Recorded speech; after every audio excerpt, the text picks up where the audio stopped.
Texto indicado para a nossa reflexão nesta manhã, primeira carta do apóstolo Paulo aos Coríntios, capítulo 1, os versos 1 até o verso 9, página 1531 na Bíblia dos Bancos. Para contribuir para a nossa reflexão, eu utilizaria a linguagem de Almeida, Nova Almeida atualizada, é um pouquinho diferente, mas o conteúdo é o mesmo. 1 Coríntios 1 a 9, eu passo a ler. Paulo, chamado pela vontade de Deus para ser apóstolo de Cristo Jesus, e o irmão Sóstenes, para a igreja de Deus que está em Corinto, aos santificados em Cristo Jesus, chamados para ser santos, com todos e em todos os lugares invocam o nome do nosso Senhor Jesus, Senhor deles e nosso. Que a graça e a paz de Deus, nosso Pai, e do Senhor Jesus Cristo estejam com vocês. Sempre dou graças ao meu Deus por vocês, por causa da graça de Deus que foi dada a vocês em Cristo Jesus. Porque em tudo vocês foram enriquecidos nele, em toda palavra e em todo conhecimento. Assim como o testemunho de Cristo tem sido confirmado em vocês, de maneira que não lhes falta nenhum dom, enquanto aguardam a revelação de nosso Senhor Jesus Cristo. Ele também nos confirmará até o fim, para que vocês sejam irrepreensíveis no dia do nosso Senhor Jesus Cristo. Fiel é Deus, pelo qual vocês foram chamados à comunhão de seu Filho Jesus Cristo, nosso Senhor. Até aqui a leitura. Que a graça do Senhor Jesus, o amor de Deus, o Pai e a comunhão do Espírito Santo estejam conosco nesse momento. Amém. Nós temos diante de nós uma carta muito especial. E as senhas diárias nos trazem uma sequência na leitura dos textos bíblicos. E a cada domingo nós nos deparamos com alguns textos nas leituras, nas prédicas.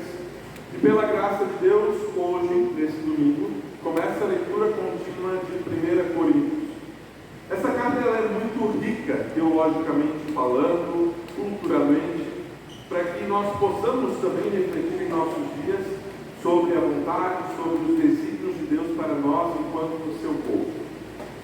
Qual era a comunidade de Corinto? O que era a comunidade de Corinto na época? Corinto era uma cidade jovem. Uma cidade que foi fundada entre o século V e o século IV a.C. Uma cidade muito jovem para a época.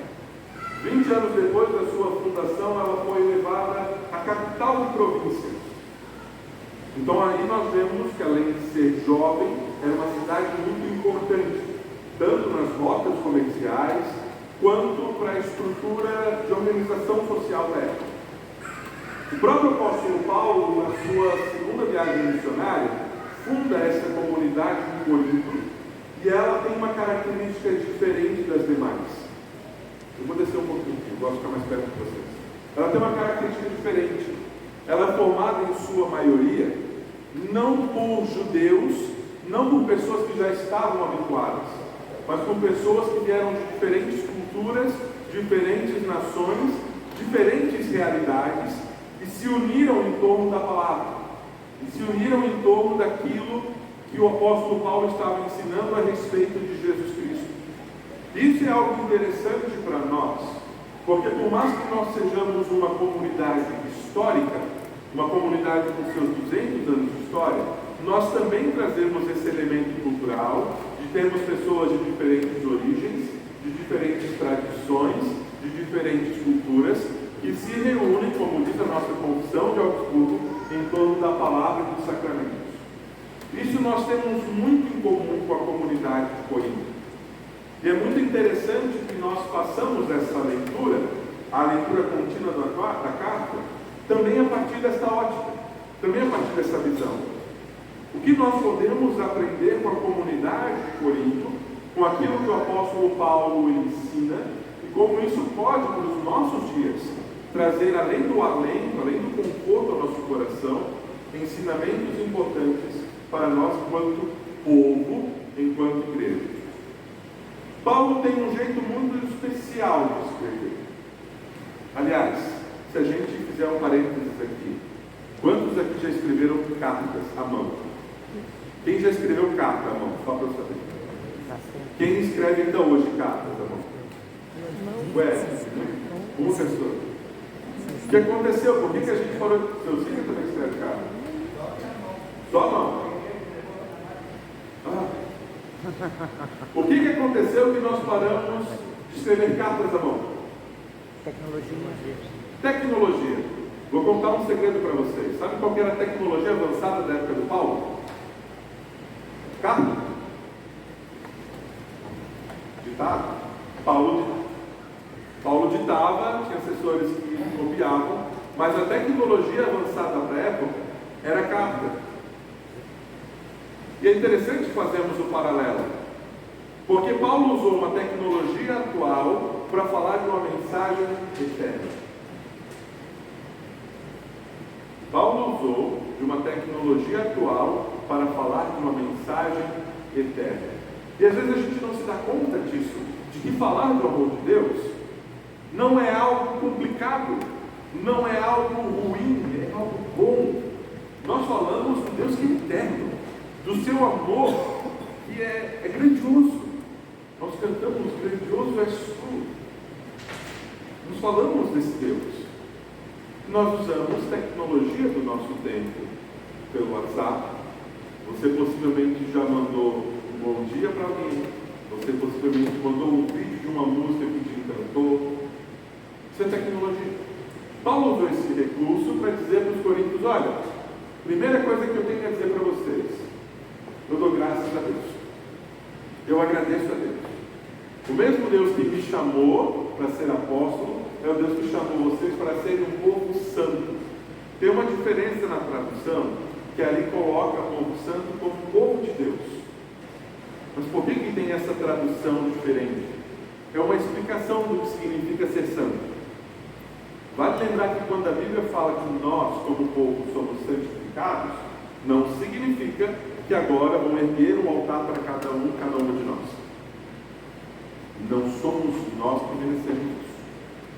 Mas significa a palavra santo literalmente separado. Não, mas espera aí, como assim separado? Por que Deus ia dizer para o seu povo ser separado se nós vivemos nesse mundo? Aqui é que a gente começa a aprofundar um pouquinho a reflexão. Se a gente faz tudo igual, a gente não é santo. E se você acompanha talvez cursos, palestras mais novas, você já deve ter percebido que não tem como ter um resultado diferente se você faz tudo igual. Não tem como você querer que a seleção brasileira de 1994 volte a jogar bola hoje e vai ser tudo igual. Não vai funcionar. E por mais que nós tenhamos carinho e nós tenhamos saudade, nós precisamos também lembrar que a mensagem eterna muda a nossa vida hoje. E Paulo começa dizendo: eu agradeço a Deus, porque além de ele ser generoso, além de ele ser gracioso, ele também separou vocês. Ele deu para vocês, como povo, uma marca diferente. Não é uma marca de roupa, não é um tipo de grife que nós utilizamos, mas é uma marca que está no nosso coração e que ecoa através das nossas ações. E Paulo falou isso para uma comunidade jovem. Pense o impacto do Evangelho na vida das pessoas, onde ouviram a mensagem do Evangelho, entenderam quem é Jesus Cristo, a sua graça, o seu amor, e disseram: nós não seremos mais iguais. E não interessavam se eram gentios, se eram gregos, se eram judeus, se eram persas, quaisquer outros povos. Interessava viver a partir da graça e do amor de Jesus Cristo. E aí Paulo lembra: foi essa mesma graça que me chamou. E para quem lembra a história do apóstolo Paulo, quando ainda se chamava Saulo, foi a mesma graça de Cristo que me fez cair no cavalo. Literalmente. E Paulo diz para os coríntios: eu agradeço a Deus, porque vocês também aprenderam isso. Vocês também perceberam isso na vida de vocês, e vocês de alguma forma estão vivenciando isso com todos os dons que Deus deu para vocês. Só no capítulo 1 Coríntios, a gente vai ver uma estrutura muito interessante, porque Paulo traz o agradecimento, Paulo lembra dos dons que a comunidade vive, aqui ainda dentro dos primeiros versículos, e na sequência ele vai dar um alerta sobre unidade. Uma marca da igreja cristã é unidade. Pessoas que pensam diferente, pessoas que têm tradições diferentes, mas que vão se unir em torno da palavra e do sacramento. Essa unidade que nos faz ser povo. Mas se a gente reparar na estrutura, antes da unidade, Paulo exalta a Cristo. Paulo lembra para nós também, nós podemos lembrar por meio da palavra. Antes da unidade, nós precisamos de Cristo, agindo individualmente no coração da vida de cada pessoa, de cada família, de cada lar, de cada vizinhança, e isso vai contagiando. Talvez seja perigoso usar essa palavra contagiar, porque nosso mundo mudou depois de 2020. Ninguém mais quer contágio, porque isso trouxe uma visão de medo para nós, de insegurança em vários aspectos. Mas se a gente for pensar um pouquinho, a gente pode comparar e dizer, a gente pode contagiar com a palavra de Deus. Contagiar com ações de graça, contagiar com amor, contagiar com generosidade, contagiar com paz. Nós não queremos isso para o nosso mundo. Nós não desejamos que o nosso mundo seja um lugar melhor.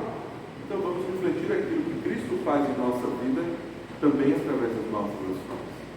E por isso Paulo começa dizendo para aquela comunidade, eu agradeço a Deus, porque Ele colocou isso no coração de vocês, para vocês serem diferentes. Não é diferente na roupa, não é diferente do jeito de andar, é diferente do jeito de se portar e de se importar. Isso é algo especial. Isso é algo para considerarmos. E nessa carta, nessa introdução, não podemos esquecer qual é o fundamento da igreja. Eu fiquei feliz de ouvir a comunidade cantando. Da igreja é fundamento Jesus o Salvador. Esse é o nosso fundamento. Ele que nos sustenta. É Ele que nos faz viver. O seu sopro aquece o louvor, como também lá no primeiro hino. E talvez vocês estão lembrando agora as conexões entre as músicas, entre os hinos que nós cantamos nessa manhã. Porque se o fundamento não for Cristo, se o nosso louvor não for a Cristo, se a nossa vida não for dedicada a Cristo, então nós teremos dificuldades em entender o amor de Cristo. E mais dificuldades ainda em compartilhar esse amor de Deus adiante. Querida comunidade, o convite para nós hoje, ele é simples, mas ele é tremendamente desafiador. Nós queremos nos unir? Queremos. Mas para isso nós começamos pelo fundamento, por Cristo. Nós queremos paz? Queremos. Mas não é qualquer paz, é a paz que vem a partir de Cristo, da sua graça. Nós queremos amor, queremos empatia? Queremos. Tudo a partir de Cristo, tudo por Cristo, tudo para Cristo. E que assim nós possamos nos firmar nesse fundamento que é Cristo. E que Ele nos provoque a pensar, a amadurecer e a nos unirmos como povo, para sermos diferentes, para vivermos esse amor genuinamente entre nós. Que Ele faça nossa mente e coração generosos, para que a gente generosamente compartilhe do mesmo amor que Ele se doou por nós. Que assim seja. Amém.